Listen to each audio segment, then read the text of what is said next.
Salut à toutes et tous, bienvenue dans ce podcast réservé aux abonnés et aux sociaux de Web Girondin. Je suis Nicolas Pietrelli, responsable de Web Girondin et je vous propose, chers abonnés, d'en savoir un peu plus sur le nouveau maillot domicile des Girondins de Bordeaux. Il a été dévoilé ce vendredi 30 juin par le club. Pour cela, j'accueille un spécialiste, Monsieur Denis Brudieu. Bonsoir Denis et bienvenue. Bonsoir Nicolas, bonsoir à tous. Comment ça va Denis ? Ça va très bien, ça va très bien. Écoute, on est en fin de saison, les Girondins ont accueilli cette fin de saison après la déception qu'on a tous eue par des bonnes nouvelles qui permettent en tout cas de pouvoir envisager de nouveau le court terme et le moyen terme de façon un peu plus optimiste. Donc ça veut dire tout va bien. Tu as été responsable marketing, merchandising et brand manager aux Girondins de Bordeaux pendant 20 ans quasiment. Est-ce que c'est bien ça ?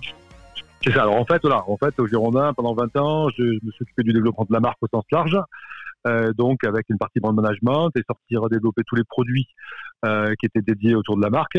Et je fais partie aussi du comité de direction afin de pouvoir développer après les centres de profit qui exploitaient justement la marque qu'on avait ainsi essayé de valoriser, en effet. Donc, avec ton œil avisé, comment tu juges ce nouveau maillot domicile des Girondins de Bordeaux, version saison 2023-2024 ? Comme je l'avais fait, je crois, l'an dernier, lorsqu'on avait parlé du troisième maillot fait par Adidas, qui est un maillot un petit peu urbain, que j'avais déjà accueilli de façon assez positive, mon jugement pour cette nouvelle collection Adidas, pour ce qui en est ressorti en tout cas aujourd'hui, est une vision très positive.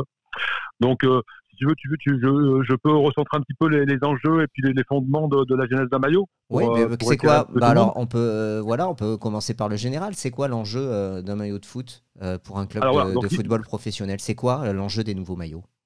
Alors, il faut savoir qu'un maillot, comme l'ensemble des emblèmes d'un club, doit incarner un positionnement. Le positionnement, c'est l'image qu'on veut véhiculer pour un club.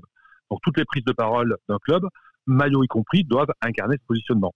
Et pour les Girondins, de façon historique, depuis une vingtaine d'années, il avait été défini que ce positionnement, cette image sur laquelle on voulait capitaliser le développement du club, devait s'articuler autour du côté fleuron régional, d'un côté assez élégant, d'un club jeune aussi, et après donc d'un club historique, qui est ancré donc dans le temps. Donc depuis une vingtaine d'années, le but c'était de pouvoir incarner à travers l'ensemble des prises de parole du club l'ensemble de ces items. Et donc là, en l'occurrence, au niveau des maillots, un club a 3 maillots à sa disposition depuis les années à peu près 2005-2006. Et l'idée, c'est pas que les 3 maillots incarnent tous les items et que les 3 maillots parlent à l'ensemble du public. L'idée, c'est de faire en sorte que dans les 3 maillots, il y ait un maillot qui puisse incarner un thème et toucher une audience plus particulière. Donc le but, c'est pas que les 3 maillots plaisent à tout le monde, mais c'est que dans les 3 maillots, chacun puisse y retrouver l'image du club qu'il souhaite.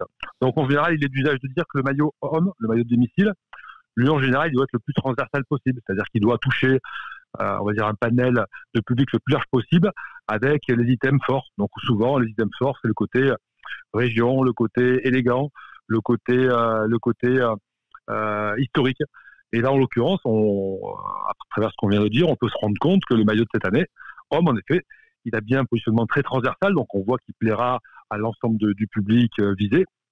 Et on voit qu'il s'appuie aussi sur des items qui sont vraiment ancrés au sein du club, qui sont vraiment un maillot quand même très historique, avec un scapulaire qui est assez profond, assez important, et puis quelque chose d'assez élégant. Donc on voit que ce maillot-là, il remplit en général le rôle historique de l'ensemble des maillots de domicile, et charge après donc à l'équipementier, et notamment à Adidas cette année, de faire en sorte que les 2 autres maillots qui vont sortir puissent être complémentaires en termes de thème et puis d'audience. Donc je m'attends à voir peut-être un maillot sur les 2 qui arrivent, un maillot un peu plus jeune avec un thème peut-être un peu plus écarté du foot, et un 3e maillot qui soit un petit peu complémentaire.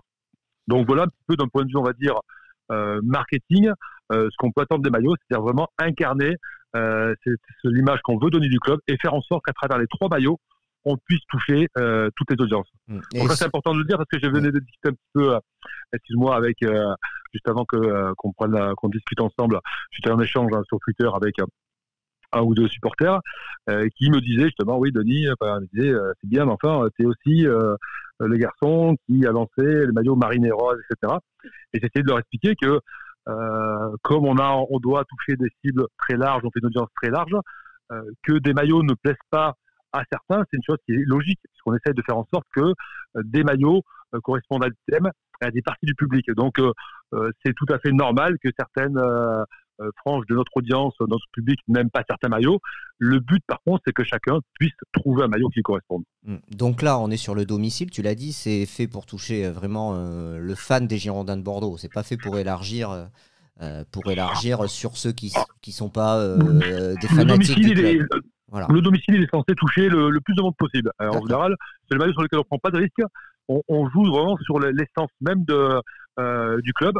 C'est-à-dire au niveau des codes couleurs et de l'histoire. En général, c'est le maillot qui est censé toucher tout le monde. Et après, entre le away et le third qui nous reste, on essaie en général d'en faire un peu plus adulte et un peu plus ado, enfant, sur les deux qui restent. Parce que le but, il faut le rappeler, c'est quand même d'en vendre. Alors, en effet, alors ça, si tu me permets, j'aimerais quand même remettre les choses un petit peu en place, parce que, notamment dans la discussion que j'ai pu avoir tout à l'heure sur Twitter, j'ai cru lire à un moment que certains supporters disaient on était parti sur le Mariné Rose par objectif purement mercantile. Alors, je te souhaite remettre les choses en place une fois pour toutes. Juste pour situer ceux qui nous écoutent, tu parles du Mariné Rose parce que tu t'es occupé de la confection, alors je ne sais pas, de la gestion de projet des maillots sur de multiples saisons aux Girondins de Bordeaux. Et quand tu y étais et que tu t'en occupais, il y a eu un maillot Mariné Rose qui était sorti. Voilà, pour resituer le contexte. Et donc, tu as eu un échange sur Twitter avec des supporters qui t'ont parlé de ce maillot-là. Donc, exactement. Et c'est de ça dont tu fais allusion. Et donc, c'était pas fait pour faire des ventes, c'était pourquoi? C'est quand même pour vendre au départ un maillot, pour l'équipementier et le club. Non, mais pas du tout. C'est pour ça que non, mais pas du tout. Non, mais c'est important parce que ceux qui pensent que les clubs sont capables de pervertir leur image sur des maillots pour faire du commerce se trompent complètement. Je tiens à le préciser directement, ils se trompent complètement. Moi, je me rappelle quand je suis arrivé en 96, Jean Trio, la première mission qu'il m'a donnée, lorsqu'on parlait du développement, en tout cas, d'une image de marque et de centre de profit et de produits, Jean Trio, je me rappelle très bien, il m'a dit, Denis, avec son langage à lui, je me tape complètement du financier. Ce que je veux, c'est avoir un club qui parle à tout le monde. Ça a été la mission qu'il m'a donnée dès le début. Un club qui parle à tout le monde. Et un club qui parle à tout le monde, c'est un club qui se développe sa communauté. Ça veut dire qu'il doit avoir des prises de parole et des produits qui peuvent toucher l'ensemble de sa communauté. Il y a des ultras qui sont en tout cas un enjeu majeur pour les clubs. Il y a des partenaires, il y a des sympathisants, il y a des gens qui ont une vision plus diluée du club. Et tous ces gens-là, ils doivent pouvoir trouver des messages et des produits du club qui puissent les toucher. Et c'était la mission de Jean-Louis Trio qui m'avait donné. Et je peux vous dire franchement qu'on a pensé tout ce qu'on a pensé pendant 20 ans, que ce soit le Girondin Tour, la Girondin TV, les produits, la marque capillaire, la galerie Girondin, je peux t'assurer que l'objet, c'était vraiment de créer vraiment un club communautaire qui parle à tout le monde pour pouvoir justement se développer. Et les grands clubs sont des clubs communautaires. Et après, puis si tu veux parler de l'aspect financier, oui, on va en parler, mais on va remettre les choses en place. Sur un maillot de foot aujourd'hui qui est vendu 90 € à peu 95 près. Aujourd'hui, le nouveau 95. Au niveau des adultes, mais si on compte les tailles aussi enfants qui sont vendus un peu moins cher, on va dire qu'un maillot aujourd'hui enfant adulte est vendu à peu près à 85 € en moyenne. Il faut savoir comment les choses marchent. Il y a deux parties. Les maillots sont vendus à travers deux créneaux. Les créneaux du club, c'est-à-dire le club achète à l'équipementier son maillot et le revend. Et il faut savoir que sur ces maillots-là, le club fait une marge maximum de 40%. Et sur une saison complète avec des promotions complètes, écoutez bien, le club gagne 30% du prix hors taxe de ces maillots-là. C'est-à-dire que grosso modo, sur chaque maillot que le club va vendre, il va gagner à peu près 20 €. Donc c'est-à-dire que pour les saisons records des Girondins de Bordeaux, où nos boutiques ont vendu à peu près 50 000 maillots, le club a récupéré 1 million de marge sur les maillots. Et le deuxième axe, c'est évidemment lorsqu'on confie ces maillots à un équipementier, c'est que l'équipementier peut vendre aussi les maillots directement, lui, en dehors des boutiques du club. Il peut les vendre dans le monde entier, directement au magasin de sport. Et là-dessus, le club ne récupère que 7% du prix de vente grossiste. C'est-à-dire que sur les ventes faites par l'équipementier, le club récupère 3 €. Et donc, la saison record de vente de maillots au Girondin, où on a vendu quasiment 100 000 maillots, il y avait 50 000 qu'on avait vendus par notre propre réseau, sur lesquels on a gagné 1 million d'euros. Il y avait 50 000 qui avaient été vendus aussi par l'équipementier au niveau du monde entier. Et là-dessus, on n'avait récupéré que 3 € par maillot, c'est-à-dire 150 000 €. C'est-à-dire que pour une saison record des Girondins de Bordeaux, la vente des maillots a rapporté 1,1 million sur un budget de 120 millions. Tu crois que c'est toujours pareil, la répartition aujourd'hui ? C'est exactement. Ouais. Alors, non, ce qui est sûr, c'est qu'aujourd'hui, quel que soit le club, dites-vous que le club, sur les ventes qu'il fait lui-même, il gagne 20 euros. Et sur les ventes que fait l'équipementier hors club, chaque club touche à peu près 3 euros. Et le reste, pour tous les clubs, pareil. 20 euros net. 20 euros net, c'est-à-dire que le reste, ça va dans la distribution, la confection, le marketing. Ah non, mais c'est même pas 20 euros net. C'est 20 euros brut. C'est-à-dire qu'après, derrière, il faut enlever toutes les charges de personnel, de loyer, des boutiques, etc. C'est-à-dire qu'il reste rien. Il reste rien.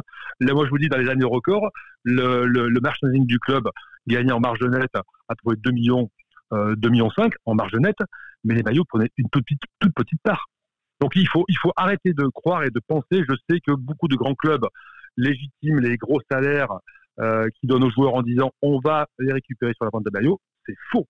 Eh bien, ça, j'ai entendu. Je pense que tu vas faire réagir. Hein. Allez-y, réagissez sur les réseaux de Web Girondin par rapport à ces propos. C'est intéressant. Que chacun garde ça. Sur la vente que font les clubs directement de maillots, ils touchent 20 euros. Et sur la vente que fait l'équipementier au niveau mondial, ils touchent 3 euros. Donc après, vous voyez un petit peu les volumes annoncés par les clubs en termes de maillots. Et après, ça vous donne à peu près ce qui reste. La seule différence, c'est que, je finis là-dessus, c'est important. Sur les 3 euros que le club touche de l'équipementier, c'est 3 euros net. Par contre, sur les 20 euros que le club touche sur la vente de ses maillots via ses réseaux, là, il doit déduire toutes les charges de salaire qu'il doit avoir. Donc, il reste 2-3 euros au final aussi. Oui, d'accord, mais les charges, mais s'il touche que 20 euros sur 90, 95, mais c'est-à-dire que lorsqu'on avait touché 20 euros en vendant 50 000 maillots, donc en année 2009-2010, dans nos propres réseaux, je peux te dire que sur ces 1 million de marge qu'on avait gagné, il nous restait peut-être 50 000, 60 000 euros une fois qu'on avait payé tout le monde. On avait 4 boutiques, on avait 45 personnes au niveau des salariés, donc voilà. Et c'est pour ça qu'aujourd'hui, Bordeaux le club n'est plus propriétaire de ses boutiques. Alors non, parce qu'aujourd'hui, ça reste quand même très rentable. Le choix qui a été fait au niveau de la direction, je porte aucun jugement, mais il se trouve que les clubs qui intègrent ces activités, c'est des clubs qui sont gérés par des actionnaires entrepreneurs qui construisent des clubs sur la durée. Lorsqu'on a un actionnaire, notamment des fonds d'investissement qui sont là sur le court terme, la logique veut que comme ils ne construisent pas le club sur la durée, en général, ils sous-traitent l'ensemble des activités périphériques pour ne se consacrer que sur ce qui rapporte, c'est-à-dire le trading joueur et puis le stade. Donc en général, tous les clubs qui sont gérés à court terme par des fonds d'investissement, en général, ils sous-traitent ces activités parce qu'ils n'ont pas envie de gérer 100 ou 200 collaborateurs. Ce qui est le cas aujourd'hui. Allez, merci pour ce panorama, ces petites mises au point. Revenons sur le maillot domicile de cette saison. Maintenant sur le design, donc tu as donné les enjeux, tu as expliqué un peu, on a vu un peu le côté business. C'est quoi les détails qui te frappent esthétiquement et qui te sautent aux yeux à toi, le professionnel, sur ce maillot? Alors, ce qui m'a sauté aux yeux tout de suite, si tu veux, et ça m'a rappelé une époque qui était un peu pionnière et précurseur, hein, quand je suis arrivé en 96 au Girondin, on est champion de France en coq sportif en 99, M6 rachète le club, et là donc on passe dans une nouvelle ère en signant un contrat avec Adidas. Et donc tout de suite, ce qui m'a frappé, je crois que c'est le maillot 2001, ou avec Vincent Montadesco à l'époque qui gérait l'ensemble du maillot. Donc on était parti justement sur ce positionnement-là. Et je crois que le maillot domicile qu'on avait fait à l'époque, il me semble qu'il est très très grandement proche du maillot actuel. Donc c'est assez émouvant pour moi. Et puis ça me fait dire aussi que lorsque les marques sont fortes et les positionnements sont forts, 20 ans après, ce que je vois, c'est que finalement, de façon assez naturelle, les Girondins de Bordeaux développent de nouveau un maillot avec Adidas, quasiment sous le même modèle que celui qu'ils avaient déjà développé il y a 22 ans, ce qui prouve que l'image des Girondins est restée stable, et ce qui prouve aussi que le positionnement de Adidas est resté un peu le même. Donc je trouve que c'est assez émouvant, et puis ça montre que lorsqu'on a un positionnement et une image, il faut s'ancrer dessus, il ne faut pas en sortir. Et donc c'est la première chose qui me vient. Et c'est vrai que c'était Paoletta, c'était Savio qui le portait, et c'est vrai que ces saisons de 2001 à 2003, puisque tu l'as dit, il restait 2 saisons les maillots, ils n'étaient pas changés tous les ans à cette époque-là, et c'est vrai que c'est incroyable, c'est vrai qu'ils se ressemblent fortement, c'est beaucoup de supporters ont fait cette analogie entre ces époques et ce maillot qui est sorti aujourd'hui. Exactement, et c'est vrai qu'à l'époque, moi quand je suis arrivé, je me rappelle encore, mais Les maillots, donc c'était les maillots à l'époque, c'était surtout des maillots qui étaient dédiés pour équiper les équipes professionnelles et l'école de foot, mais le merchandising des clubs n'était pas très développé. Et je me rappelle encore, à l'époque, c'était Bernard Lafaye, responsable de la sécurité, qui gérait aussi le flocage. Écoutez bien, le flocage des maillots. À l'époque, il n'y avait pas de floqueuse, hein. Et donc les maillots, c'était Bernard Lafaye qui les amenait donc directement chez un imprimeur qui floque les maillots, les sponsors, etc. Donc on était à l'époque au balbutiement du merchandising, quoi. Et Adidas est arrivé avec une exploitation un peu plus commerciale et marketing des maillots. Et donc, on avait pris l'option de sortir deux maillots, hein, un maillot domicile et un maillot extérieur. Et comme c'était un peu les balbutiements et qu'on n'avait pas beaucoup de recul, en tout cas, dans l'exploitation commerciale des maillots, l'idée d'Adidas, ça avait été de dire chaque maillot a une durée de vie de 2 ans. Par contre, on va les décaler dans le temps. C'est-à-dire qu'on va sortir un maillot homme pendant 2 ans et l'année d'après, on va sortir un maillot domicile pendant 2 ans. Comme ça, chaque année, on aura quand même un nouveau maillot. Et les maillots shirts ont dû arriver, je ne voudrais pas dire de bêtises, mais peut-être en 2003, 2004 ou 2005, 2004 peut-être, où là, les clubs se sont rendus compte que pour pouvoir toucher une communauté large qui était aussi en demande de produits différents, il fallait sortir un 3e maillot qui sorte des codes historiques des clubs. Parce qu'en général, le maillot domicile et extérieur doivent rester dans les codes du club.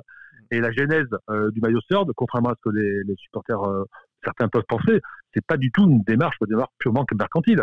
C'est une démarche, un club doit parler à toute sa communauté, des enfants, des femmes, des adolescents, des sympathisants. Et pour ça, il faut sortir aussi des codes classiques.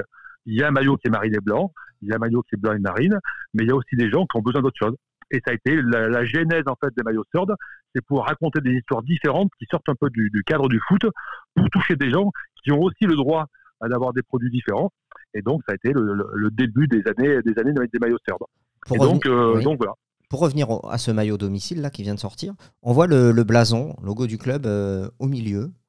Ça s'explique comment? Ça a une certaine symbolique ça s'explique comment? C'est esthétique? Symbolique. Ça fait quand même 22 ans. Donc je sais qu'à l'époque, en tout cas, lorsqu'on avait choisi avec Vincent Montalesco de partir sur ce maillot-là, l'idée, ça avait de se dire, on veut un maillot qui incarne les côtés chic et historiques. Donc il y avait ces deux notions-là. Et donc le chic, c'était en tout cas un marine et blanc assez élégant. Et puis le côté historique, lorsqu'on a revu de mémoire les maillots historiques, en tout cas donc du club, il y a eu notamment, je ne sais plus, dans les années 20 peut-être en tout cas, il y avait en tout cas un logo qui était central. Oui. Et donc on a trouvé... Il était au-dessus du scapulaire. C'était le logo de la ville, c'était à l'époque c'était celui-là. Oui, au-dessus du scapulaire. Ouais. Et donc on s'était dit que de mettre le logo central bien puissant, ça lui donnait beaucoup plus de visibilité, et puis ça véhiculait ce côté vintage. Donc l'histoire du blason central, c'était pouvoir véhiculer ce côté vintage, et puis ça nous donnait, je trouve, une assise.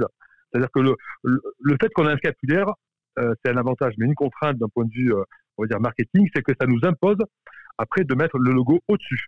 C'est-à-dire qu'en fait, on a une double contrainte. On ne peut pas mettre le scapulaire trop bas, parce que s'il est trop bas, le sponsor est à un niveau qui est trop bas, qui n'est plus visible, en tout cas assez visible pour les annonceurs. Et si on met le scapulaire trop haut, on n'a plus la place après pour mettre le logo des Girondins.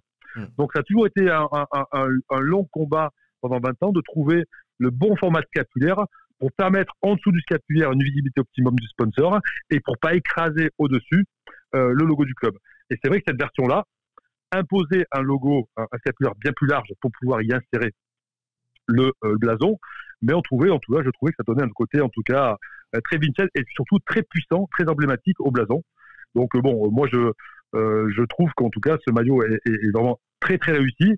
Je pense qu'il va plaire à beaucoup de gens avec une style très transversale, mais en effet il ne faudra pas s'offusquer si le 2e ou 3e maillot dédié à une frange du public différente sort des codes couleurs comme celui de l'an dernier a été fait, mais il ne faudra pas s'en offusquer. Et puis il faudra que ceux qui aiment beaucoup ce maillot-là puissent respecter aussi le fait que d'autres types de supporters puissent en aimer aussi un autre.